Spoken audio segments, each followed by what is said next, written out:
इसी तरह से मैं आपसे हमारे सामने एक नया टॉपिक आता है जिसका नाम है फ्रेम ऑफ रेफरेंस। क्या नाम है बेटे? Frame of reference. उसे जरा समझिए।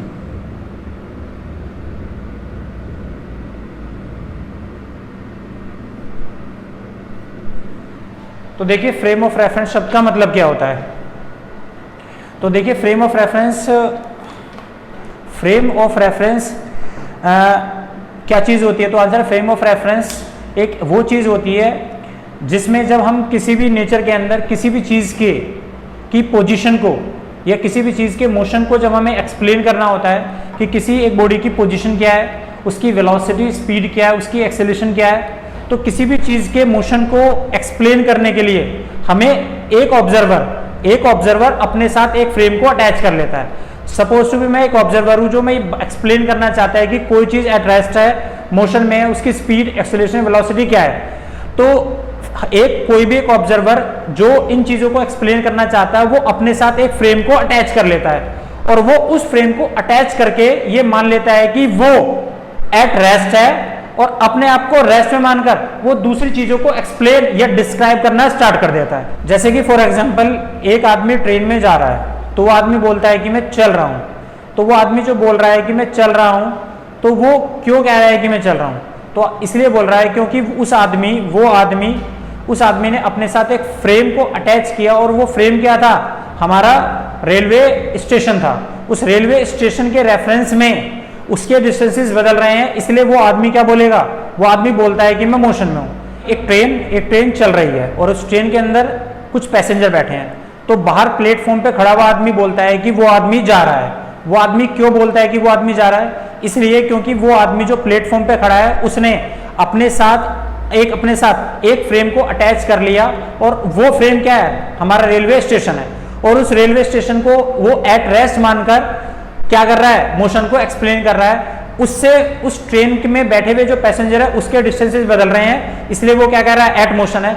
लेकिन उस ट्रेन के अंदर बैठा हुआ दूसरा को पैसेंजर ये बोलता है कि ये वाला आदमी, सामने उसके बैठा हुआ आदमी, वो एट रेस्ट है। क्यों?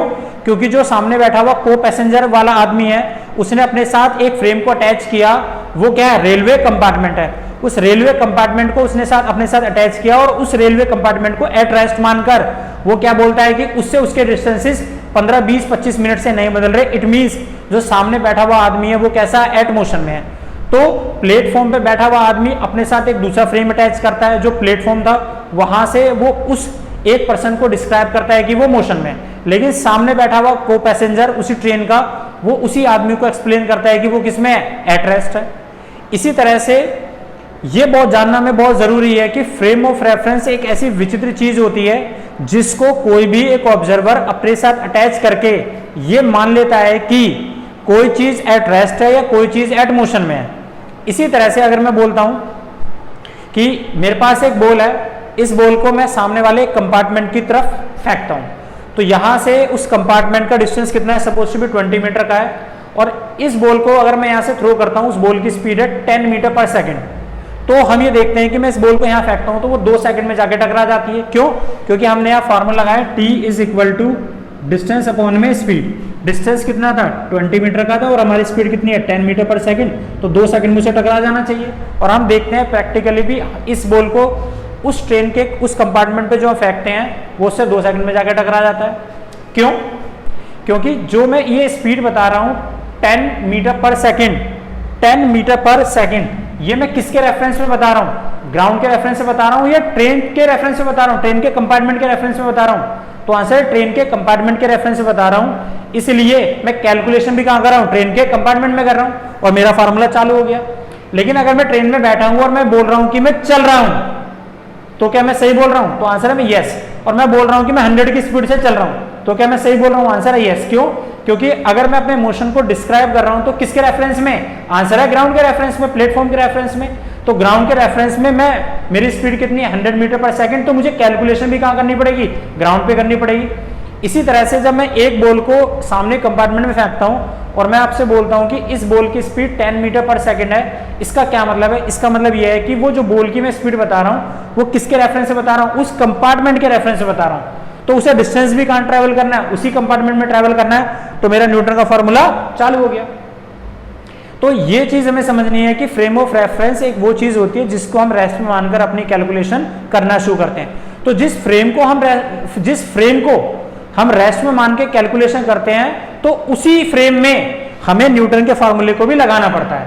अगर मैंने कंपार्टमेंट को अपना फ्रेम ऑफ रेफरेंस माना है तो मैं उसको बाहर ग्राउंड पे उसकी कैलकुलेशन नहीं कर सकता।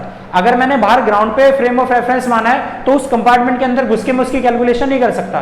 तो जहां पर हमें फ्रेम ऑफ रेफरेंस कंसीडर करना पड़ता है, जिसको हम फ्रेम ऑफ रेफरेंस मानते हैं, वहीं पर हमें कैलकुलेशन भी करनी पड़ती है, वहीं पर हमारे न्यूटन के फॉर्मूले भी चालू होते हैं। इसी तरह से बेटे एक ट्रेन चल रही है, एक ट्रेन 100 की स्पीड से चल रही है, सामने से एक बर्ड आता है, उसकी स्पीड भी वही है जो ट्रेन की स्पीड है। ट्रेन 100 किलोमीटर प्रति घंटा की रफ्तार से चल रहा है तो एक बर्ड भी 100 किलोमीटर प्रति घंटे की रफ्तार से चल रहा है। तो हम ये देखते हैं कि 10 मिनट हो गए, 20 मिनट हो गए, 40 मिनट हो गए, ये बर्ड हमें एक ही जगह नजर आता है। तो हम ये बोलते हैं कि ये बर्ड, तो क्या हम ये एक्सप्लेन कर सकते हैं ये बर्ड एट रेस्ट में या मोशन में है? तो आंसर है यस। तो हम ये बोलते हैं कि ये जो बर्ड है ये बर्ड एट रेस्ट है। क्यों? क्योंकि अभी हम किसमें, एक मूविंग ट्रेन में है और इस मूविंग ट्रेन के साथ हमने अपने साथ एक फ्रेम को अटैच कर लिया। तो इस ट्रेन के अंदर बैठा हुआ जो भी ऑब्जर्वर है जो ये बता रहा है कि ये बर्ड एट रेस्ट है, तो वो आदमी, वो ऑब्जर्वर जो ट्रेन में बैठा है, वो उस मूविंग ट्रेन को अपने साथ एक फ्रेम ऑफ रेफरेंस में अटैच कर लेता है और अटैच करके वो अपने आप को क्या मानता है? एट रेस्ट में। तो जो ट्रेन में बैठा हुआ ऑब्जर्वर था उस मूविंग ट्रेन को फ्रेम ऑफ रेफरेंस मानकर उस ट्रेन को एट रेस्ट में मान लेता है। उसके रेफरेंस में इस बर्ड के डिस्टेंसेस नहीं बदल रहे, तो ये डिक्लेयर करता है ऑब्जर्वर कि ये बर्ड किस में है? एट रेस्ट है। इसी तरह से एक बंदा, एक पर्सन एक ट्रेन में बैठा हुआ है, ट्रेन के ऊपर बर्थ में लेटा हुआ है, वो आदमी बोलता है कि दिल्ली आया क्या? हमने बोला नहीं आया। फिर पूछता दिल्ली आया क्या? हमने बोला नहीं आया। फिर पूछता दिल्ली आया क्या? हमने बोला नहीं, दिल्ली तो गया। क्यों? क्योंकि उस बर्थ में लेटा हुआ आदमी, जो मूविंग ट्रेन में जो बर्थ में लेटा हुआ आदमी, वो अपने साथ एक फ्रेम को अटैच कर लेता है और वो फ्रेम कौन सा था? मूविंग ट्रेन थी। तो वो उस मूविंग ट्रेन को एट रेस्ट मानकर ये एक्सप्लेन करता है कि उसके लिए दिल्ली आ रही है, दिल्ली आ रही है। क्या दिल्ली चलती है? आंसर है नो। तो वो अपने आप को रेस्ट में मानकर एक्सप्लेन करता है कि दिल्ली उसके लिए आ रही है और आएगी। क्या दिल्ली चलती है? आंसर ना, दिल्ली नहीं चलती। तो ये मतलब होता है किसका? फ्रेम ऑफ रेफरेंस का। इसी तरह से लेकिन जब प्लेटफॉर्म पे एक आदमी खड़ा होता है तो वो क्या कहता है? ट्रेन आई क्या? हमने कहा नहीं। ट्रेन आई क्या? हमने कहा नहीं। फिर पूछता ट्रेन आई क्या? हमने कहा गई। क्यों? क्योंकि अभी जो आदमी प्लेटफॉर्म पे खड़ा है उसने अपने साथ एक फ्रेम को अटैच किया, जो क्या है? प्लेटफॉर्म, जिसे वो रेस्ट में मानता है, उसके लिए वो रेस्ट में है और ट्रेन उसके लिए आ रही है। लेकिन वो आदमी जो उस मूविंग ट्रेन के बर्थ में लेटा हुआ था, उसने अपने साथ एक फ्रेम को, मूविंग ट्रेन को अटैच किया और खुद को अपने आप में रेस्ट में माना और ये मान के चलता है कि दिल्ली आएगी। तभी वो क्या बोलता है? दिल्ली आई क्या? लेकिन जो प्लेटफॉर्म पे बड़ा खड़ा हुआ आदमी वो क्या कहता है? ट्रेन आई क्या? ये शब्दों का मतलब होता है। तो जब हम ये बात करते हैं, ये मतलब होता है किसका? फ्रेम ऑफ रेफरेंस का।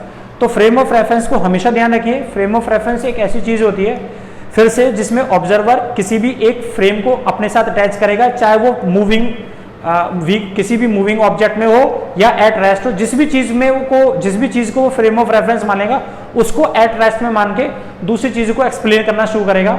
जैसे कि उसने एक अपने आप को अपने साथ एक फ्रेम को अटैच किया, अब उसके साथ उसके डिस्टेंसेस जल्दी जल्दी बदल रहे हैं। दूसरे ऑब्जेक्ट के जो एक ऑब्जर्वर है उसने अपने साथ एक फ्रेम को अटैच किया और दूसरे ऑब्जेक्ट के उससे डिस्टेंस जल्दी जल्दी बदल रहे हैं, तो वो क्या बोलता है? इसकी वेलोसिटी ज्यादा है। और आराम से बदल रहे हैं तो क्या बोलता है? उसकी वेलोसिटीज कम है। इसी तरह से वो मोशन को क्या करता है? डिस्क्राइब करता है। तो फ्रेम ऑफ रेफरेंस होता क्या है? तो frame of reference, the frame of reference is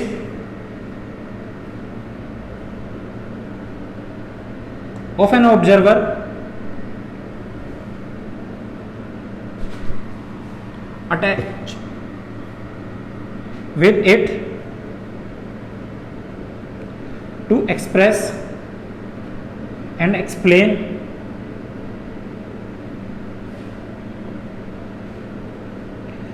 the motion,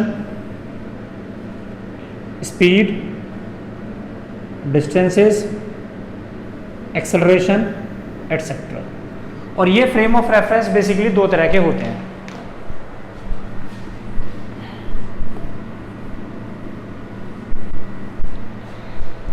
ये फ्रेम ऑफ रेफरेंस हमारे दो तरह के होते हैं, देखिए कैसे। नंबर पहला होता है बेटे हमारा इनर्शियल फ्रेम, ये वाला फ्रेम होता है नॉन एक्सेलरेटेड। दूसरा होता है हमारा नॉन इनर्शियल फ्रेम, ये कैसा होता है एक्सेलरेटेड। अब इसका मतलब समझिए एक्सेलरेटेड और नॉन एक्सेलरेटेड फ्रेम का इसका मतलब क्या होता है। जैसे कि मैंने एक ट्रेन है, एक ट्रेन के अंदर मैं बैठा हूं और ट्रेन एट रेस्ट है, तो जैसे ही मैं एक बॉल को ऊपर फेंकता हूं तो वो बॉल मेरे हाथ में आ जाती है, तो न्यूटन के फार्मूले चालू हो गए। लेकिन जैसे ही मैं इस बॉल को ऊपर फेंकता हूं और अब ट्रेन चालू हो गई, पहले ट्रेन एट रेस्ट थी, बॉल को फेंका, बॉल मेरे हाथ में, लेकिन अभी मैंने क्या करा, जैसे ही बॉल को फेंका और हमारी ट्रेन चालू हो गई, तो क्या बॉल मेरे हाथ में आई? आंसर नो, तो न्यूटन का फार्मूला नहीं चला। फिर से सुनिए, ये सामने एक कंपार्टमेंट है, यहाँ पे हमारी ट्रेन है, ये ट्रेन है सपोज टू बी, मैं ट्रेन के अंदर बैठा हूँ और ये ट्रेन का सामने कंपार्टमेंट है और या मेरे से उस कंपार्टमेंट के बीच का जो डिस्टेंस है वो 20 मीटर का है और ट्रेन अभी एट रेस्ट है। तो मैं एक बॉल को लेता हूँ, इस बॉल को 10 मीटर पर सेकंड की स्पीड से फेंकता हूँ, तो मैं देखता हूँ कि ये बॉल 20 मीटर का डिस्टेंस ट्रेवल करती है और 10 की स्पीड से जाती है, तो 2 सेकंड में उस सामने वाले कंपार्टमेंट से जाके टकरा जाती है, तो मेरा न्यूटन का फॉर्मूला चालू हो गया। लेकिन फिर से जैसे मैं इस बॉल को यहां से 10 की स्पीड से फिर से फेंका मैंने, ट्रेन चालू हो गई, ट्रेन स्टार्ट हो गई। तो जैसे ट्रेन स्टार्ट हुई तो जो मेरा कंपार्टमेंट था वो कंपार्टमेंट क्या हो गया? मोशन में आ गया, मेरा कंपार्टमेंट एक्सेलरेट हो गया। पहले वेलोसिटी 0 थी, अब वेलोसिटी बढ़ गई, कुछ आ गई। तो अब मैं जब इस बॉल को यहां फेंकता हूं तो पहले डिस्टेंस कितना बॉल को ट्रैवल करना था? 20 मीटर। अब जैसे ट्रेन चालू हो गई तो इस बॉल को डिस्टेंस ज्यादा ट्रैवल करना पड़ा, कितना? मान लो 10 मीटर वो चलना पड़ा। तो इस बॉल को उस कंपार्टमेंट से टकराने में कितना समय लगा? आंसर है 3 सेकंड का समय लगा। तो क्या मेरा न्यूटन का फॉर्मूला चालू हुआ? आंसर है नो। क्यों? तो हम कहते हैं क्यों चालू नहीं हुआ, तो आंसर है इसलिए चालू नहीं हुआ क्योंकि हमारा फ्रेम ऑफ रेफरेंस बदल गया। पहले हमारा फ्रेम क्या था? वो वाला फ्रेम था जो पहले एट रेस्ट था, जो क्या थी? ट्रेन जब एट रेस्ट थी, हमारा वो वाला कंपार्टमेंट था। लेकिन जैसे मैंने बॉल को थ्रो करा तो हमारा फ्रेम ऑफ रेफरेंस बदल गया, क्या हो गया? मूविंग ट्रेन हो गई। तो इसका मतलब ये हुआ कि जब हमारा फ्रेम ऑफ रेफरेंस बदल जाता है तो हमारा न्यूटन के फार्मूले न्यूटन के फार्मूले चालू नहीं होते। अगर मुझे न्यूटन के फार्मूले एप्लीकेबल करने हैं तो मेरा फ्रेम ऑफ रेफरेंस कैसा होना चाहिए? नॉन एक्सेलरेटेड होना चाहिए, क्योंकि वो कंपार्टमेंट जब एट रेस्ट था तो जब मैं ऑब्जर्वर था उसने अपने साथ एक फ्रेम को अटैच किया जो एट रेस्ट ट्रेन थी, वो बॉल को फेंकता है, वो 2 सेकंड में जाकर टकरा जाती है। लेकिन जैसे वो अगेन दोबारा बॉल को फेंकता है, ट्रेन चालू हो जाती है, तो फ्रेम बदल गया। अब फ्रेम क्या हो गया? एक्सेलरेट हो गया। और जब फ्रेम एक्सेलरेटेड हो गया तो न्यूटन का फार्मूला चालू नहीं होता। इसी तरह से एक सामने कंपार्टमेंट है, हम इस बॉल को फेंकते हैं, ट्रेन एट रेस्ट थी, कंपार्टमेंट में 2 सेकंड में जाकर टकरा जाती है। अभी जैसे हमने बॉल फेंकी तो वो ट्रेन आगे की जगह वो ट्रेन पीछे की तरफ हो गई।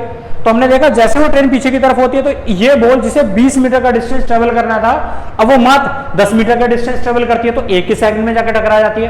तो क्या मेरा न्यूटन का फॉर्मूला चला? क्यों नहीं चला? फिर से, क्योंकि मैं फिर से हम क्यों क्या बोलेंगे, इसलिए नहीं चला क्योंकि हमारा फ्रेम बदल गया। हमारा फ्रेम पहले नॉन एक्सेलरेटेड था, अब कैसा हो गया? एक्सेलरेटेड फ्रेम हो गया।